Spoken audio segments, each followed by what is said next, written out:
Today, we're discussing the 5 hardest books that I've ever read. Hello, my name is Jonathan, and this is Mr. Pearson Talks Books. So, I was tagged by Nicky from the channel My Messy Bookshelf to do the 5 hardest books tag. Now, I realize that my choices may not seem that hard, but I'm hoping you're going to stick with me to see the books that I picked and my rationale for doing so. Now, before we jump into my list, please hit the like button because it helps my channel to get more views. And if you haven't already done so, hit the subscribe button. We recently crossed the 250 subscriber threshold, and I would love to reach the number 500 before June, if possible. I promised my students at school that we'd have a party if that happened, and I'd like to do that for them. So the first book on my list of the 5 hardest books I've read is Harriet the Spy. Now, this was supposed to be a light and breezy children's classic about a girl who spies on everyone and records her thoughts in her notebook. Harriet spies on her neighbors. She spies on the owners of the corner store and their employees. She spies on her classmates. Well, one day, Harriet lost her notebook, and one of her classmates discovers it and discovers all the horrible things that Harriet's been writing about them. And you would think that this would be an opportunity for redemption on Harriet's part, but instead, she just doubles down and becomes even more awful to everyone. And then when her parents take her to a therapist and that therapist recommends that she be given a role on the school newspaper, Harriet uses this venue to continue being ugly and mean. There is no redemption in this story. Harriet is just a brat. And this was a hard book to read because I just wanted to strangle Harriet the entire time. The second book that I picked for the hardest books was Wuthering Heights by Emily Brontë. I originally read Wuthering Heights for the first time when I was in high school. It was on a summer reading list, and I thought that I enjoyed it. And then I went back a few years ago and read it again, and I got to tell you, it was an absolute slog. So if you're not familiar, Wuthering Heights is a story of Heathcliff, who was a foundling, and he was raised by Catherine and Hindley's dad, Mr. Earnshaw. When Mr. Earnshaw dies, Hindley begins to abuse Heathcliff.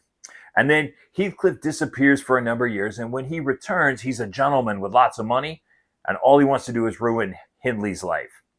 The book is just horrible people doing horrible things. It's beautifully written, but man, it is hard to read. There is absolutely nothing redeeming about this book whatsoever.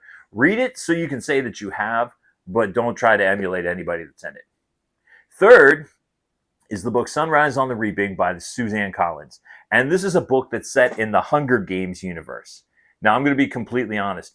I've only read the first book, The Hunger Games, prior to reading Sunrise on the Reaping. I've seen the movies, but reading the books never really interested me. Now, Sunrise on the Reaping is a prequel novel which tells the story of Haymitch, who plays a major role in the Hunger Games trilogy. And through a series of really messed up events, Haymitch finds himself as a member of the Hunger Games on his birthday, no less. The book is fast-paced and exciting, but what made it so hard for me to read is the fact that having seen the movies, I knew that there wasn't going to be a happy ending. I just wasn't really prepared for how deep the dread and awfulness was going to be. This book is devastatingly hard to read, and truthfully, I'm never going to be able to look at a squirrel the same way. If you know what I mean, you know what I mean. Book number 4 on our list is Red Rising by Pierce Brown. Now, this is probably going to be a controversial take, but Red Rising was a hard book for me to get through. I know I'm likely to take some heat because this book is really beloved in the BookTube community, but a lot of the stuff in the book left a really bad taste in my mouth. So, Red Rising is the story of Darrow, who is a Red, who is recruited to infiltrate the Golds and to attend their military academy in order to overthrow the caste system from the inside. And what made this such a hard book for me to read was the gratuitous violence and the use of sexual violence against the enemies. And while those scenes weren't overly graphic, there were still enough implications in the writing that made it a really unpleasant experience for me. That's why I picked Red Rising. I almost said Red Robin there. Why I picked Red Rising. And then finally, for the fifth hardest book I've ever read, is called When You Reach Me by Rebecca Stead. Now, this is a tricky one because When You Reach Me is my absolute favorite book.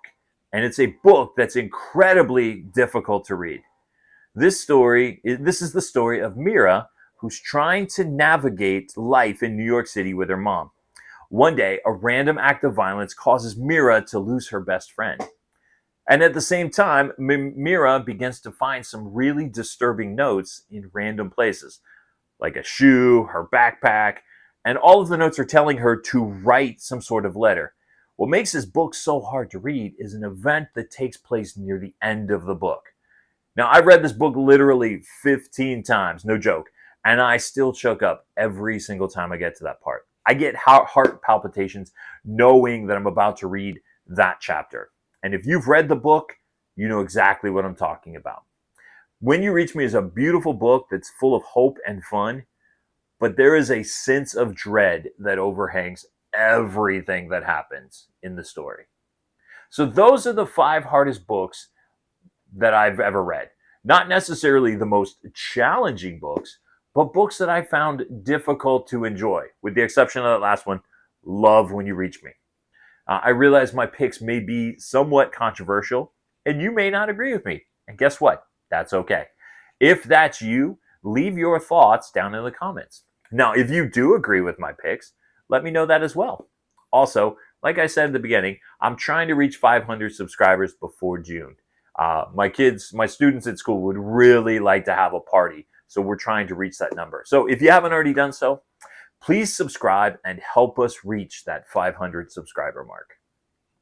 For some books that I do recommend, please watch one of the videos that's about to pop up here in just a moment. And as always, my name is Jonathan.